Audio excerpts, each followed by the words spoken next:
Саламатсыздар ма 4-нчы сыныптың оқушылар?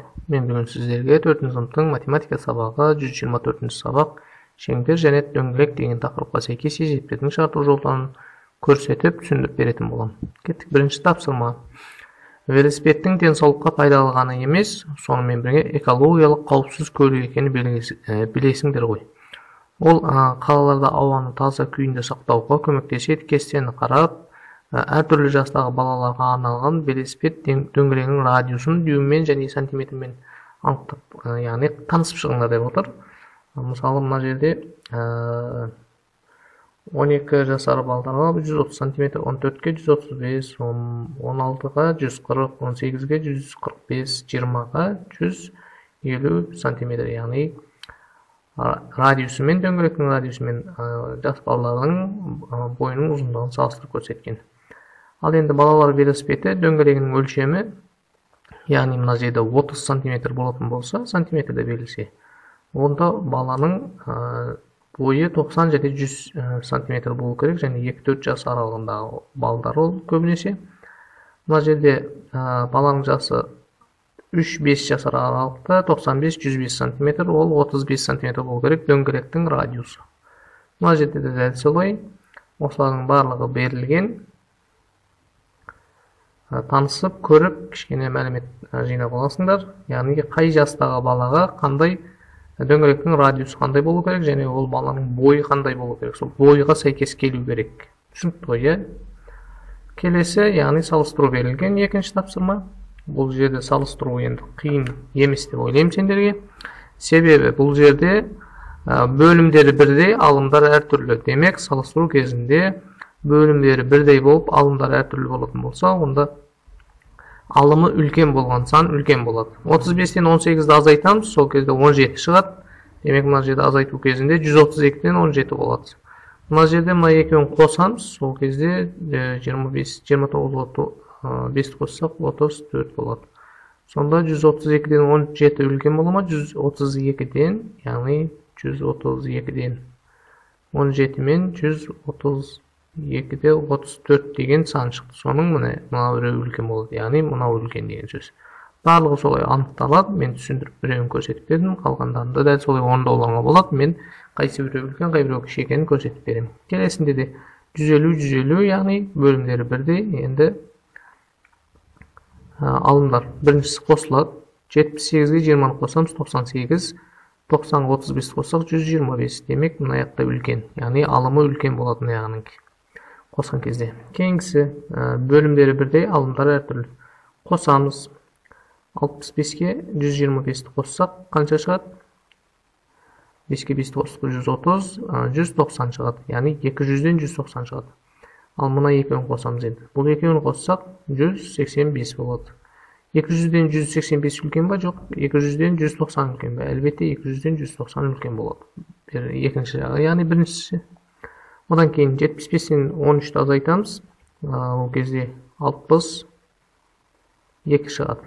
Ал мына екеуін қоссақ 66 шығады. Демек, үлкен болады. 90-нан 62-ден 90-нан 60 ма мына жерде?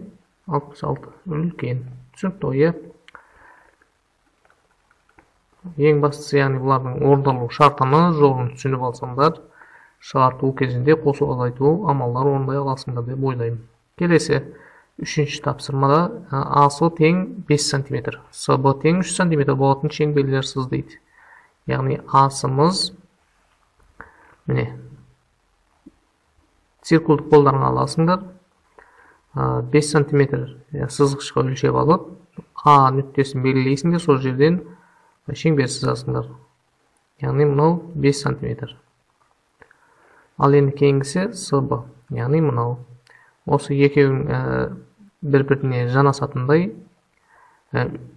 циркулдарыңызды 3 см-лік қылып ашып, яғни радиусын 3 см-ға сәйкес келтіріп алып, сызатын ұшына мына С нүктесіне қоясыңдар. Кейінгі инес, яғни екінші жағы мына жаққа ортаға қойылады. Тағын инеге қарап, аяғын сызасыңдар. Сол кезде мына екеуі жанасады. Бұл жер, яғни 3 см болса, АБ дегеннің ұзындығы қанша болады? АБ-мыз 8 сантиметр болады, яғни 5-ке 3 қосылады. Дәл осы тапсырма, яғни бұл тек қана қосу және сызу болса болды. Келесі 4-ші есеп, есепті шығар дейді. Бұл жерде Бауыржан 120 км, 120 метр жол жүрді. Бұл оның барлық жолының 4/3-ін құрайды. Ол тағы қанша метр жол жүруге тиіс деп сұрап тұр бізден. Ол үшін біз былай жасаймыз. 120-ның 4/3-ін, яғни 120 км, 120 метр жол жүрсе, бұл оның барлық жолының 4/3 бөлігі екен.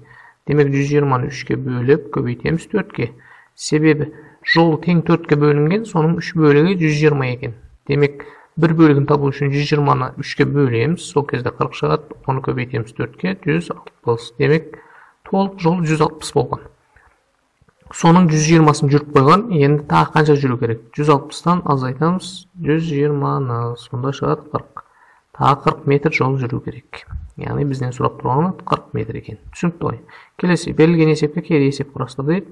Яғни берілген жол 160 метр, соның 4/3 бөлігін жүріп қойды. Қанша метр жол жүрілді деп сұрап тұр. Яғни кері есеп солай болады. 160-ты бөлеміз 4-ке, көбейтеміз 3-ке, сонда 4/3 жолы шығады. 4-ке бөлсек 40 шығады, оны көбейтеміз 3-ке, сонда 120 метр шығады. Міне, оқушылар. Келесі тапсырмаға көшеміз, яғни келесі тапсырма 5-ші есеп. Автобус арақашықтығы 420 км болатын екі қаланың арасын 7 сағатта жүріп өтуі тиіс. Алғашқы 2 сағатта ол жүруі тиіс жылдамдықтың 5 км/сағат кем жүрді дейді, яғни аз жүрді. Кешікпей келу үшін ол қалған жолда қандай жылдамдықпен жүруі тиіс. Бұл жерден кішкене күрделірек есеп құрастырамыз. 420-ны қанша сағатта жүріп өту керек? 7 сағатта. Демек, 420-ны 7-ге бөлеміз, сонда негізі сағатына қанша жылдамдықпен жүру керек шығады? 60. Яғни сағатына 60 км жол жүру керек. Бір сағатта 60 км жүру керек, бірақ ол 5 км/сағат кем жүрді. Қанша сағат? 2 сағат жүрген. Демек, 60-тан азайтамыз 5-те, сонда 55. Яғни, ол 2 сағат 55 км жол жүрген. 55-те көбейтеміз 2-ге. Сонда 2 сағатта ол жалпы 110 км жол жүрген. 7 сағат жүретін жолдың 2 сағатта осындай жолын жүріп қойды. Демек, 420-дан азайтамыз 110-ды. 2 сағаттың жолын азайтып тастадым. Ол кезде 310 шығады. 310 км шығады.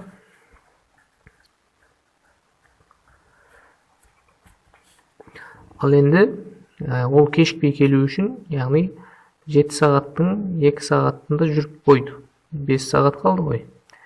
Енді 310 км-ді қанша сағатта жүріп өтуі тиіс деген сұрақ бар, соған жауап беруіміз керек.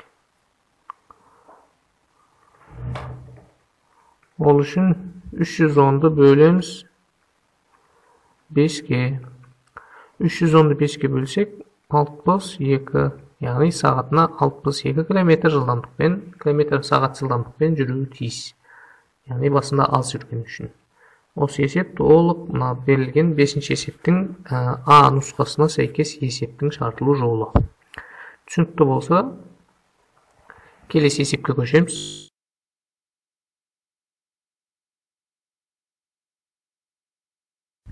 Ал енді бұл есептің дұрыс еместігін тексеру үшін 62-ні 5-ге көбейтіп, оған қосасыңдар 55-ті 2-ге көбейтіп. Сонда барлығы жалпы 420 км шығу керек. Ол тексеру жолы. Келесі есеп, шебер 6 сағат ішінде 210 бөлшек, ал оның шәкірті 8 сағатта 224 бөлшек жасады. Кімнің еңбек түсімділігі жоғары және қаншаға жоғары? Ол үшін не істейміз біз? 210-ды бөлеміз, яғни шебердікін 6-ға. Сонда 1 сағатта қанша орындайтын шығады? 210-ды 6-ға бөліп шығын керек. 210 бөлінген 6, 21-нің ішінде 3 бар, 18, 3 шықты, 35 екен. Яғни сағатына 35 бөлшек жасайды екен, шебер.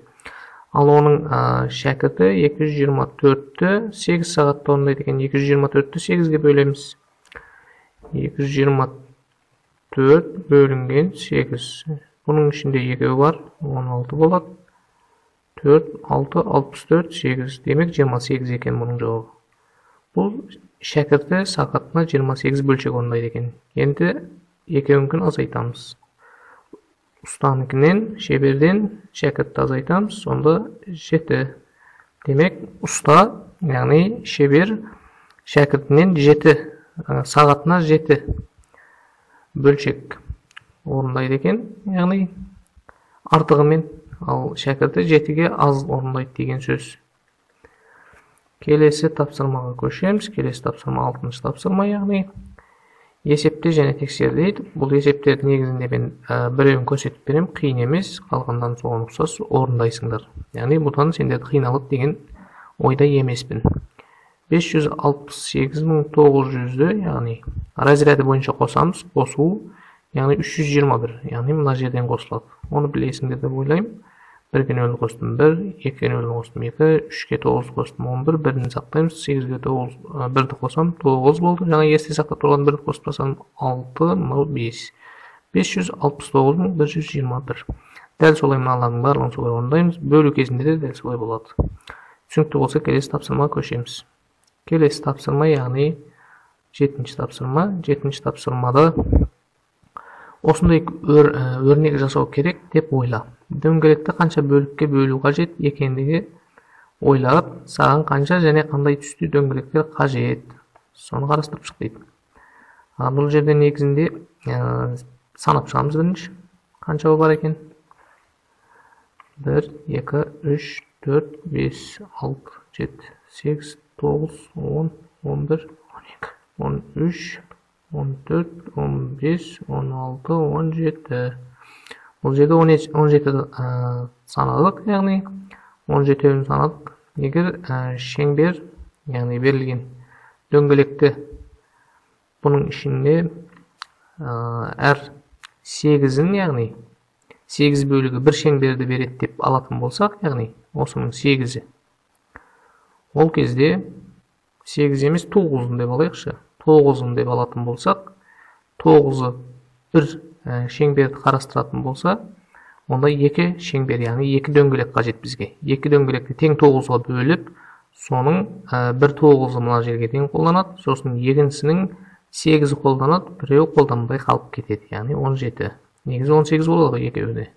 Я болмаса 8-8-ден 3 деп алсақ болады, яғни бір дөңгелекті, яғни мынадай бір дөңгелек берілетін болса, осыны 8 бөлікке бөлуі мүмкін. Осындай. Соның 8 бөлігін бір алды мына жерге дейін, мынау 8 болсын мына жерден. Сосын тағы бір 8-ін алды. Міне, осылай болады. Сонда осындай 3 дөңгелек алады, 3-ін тең 8-ге бөледі әрбіреуін. 2-і бүтін кетеді, және біреуінің бір бөлігін алады, мынаған 17-шіге. Түсінікті ойы. Егер бір дөңгелекті тең 9-ға бөлсе, яғни бір дөңгелекті 9-ға бөлетін болса, онда 2 дөңгелек жеткілікті.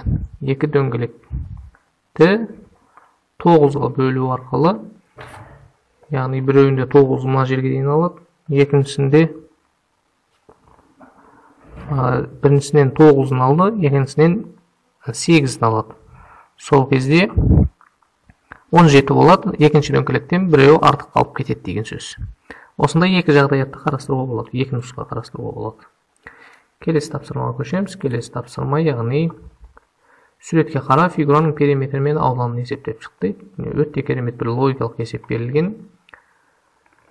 Мен енді бұл жерде кішкене түсіндіру үшін мынау радиус деп берілген, яғни мына жерде радиус болса, демек бұлайыны тағы біреуін алсақ диаметр болады. Демек радиус 4 болса, диаметр 2 есе үлкен болады. Сонда мына жер 8 болады. Демек мына жерде 8, мына жерде де 8, себебі мынаның жартысы 4, тағы біреу 4, 8 болады. Мына жерде де 8, мына жерде де 8, 8, 8, мына жерде 1, 2 8 бар, 16, мына жерде 1 8 бар, міне, мына жерде 16 бар. Осының барлығын қосып шығамыз, сонда периметр келіп шығады. Яғни бізден бірінші периметр сұралған. П тең 8-ден қанша бар? 1, 2, 3, 4, 5, 6, 7, 8 данасы бар. Демек мен 8 көбейту 8 деп ала салдым. Яғни 8-ді 8 рет қосып шығу керек, соның орнына 8 көбейту 8 деп алдым. 16'dan 2 var. 16 köbeygen 2 dep alam. Mına 64, mına 32, 2'ni kosam 96. Demek perimetr 96 santimetr eken. Bizden perimetr suralgan. Endi audanını suraptır. Audanını suralgan кезде biz bulay jasaymiz. Perimetrin түшүктүү болса, барлығын тазалап тастайм дагы. Endi audanды эсептөө үчүн bir кичине логикалык дарежа көрсөтөм. Аудан депти, аудан берилген, демек ауданды эсептөө үчүн мына жерден бөлүп чыгабыз. Мынаны бөлөбүз, мынаны бөлөбүз. Ар бир шеңберди жеке-жеке карастырабыз. Мына фигуранын ауданын эсептөө үчүн. Мына 8 болса, мына да 8. Yani 8 koyayım lan kaburgası. 8, 8, 64. 64'ten 1, 2, 3, 4, 5, 6. 6 danası var. Yani S teң. Mınanın audanını eseptep alamız. Özünç kişkenesinin S teң kişkene birevinin audanı 64 cm kvadrat oldu. Осы birevini eseptep alamız. 8 köbeytүү 8 dep. 64 cm kvadrat. Endi osundaydan kança var? 64'ten kança var? Bundan S1, bundan S2 dep alayım. 64'ten tağı 1, 2, 3, 4, 5, 6 var. 64 6 köbeytem. 360, ana 24, 384 cm kvadrat болады. Okuşlar түсінікті ғой, ya. 360, ana 24, 384 cm kvadrat болды. Бүгінгі тақырыбымыз осымен tamam. Sağ болыңыздар оқушылар.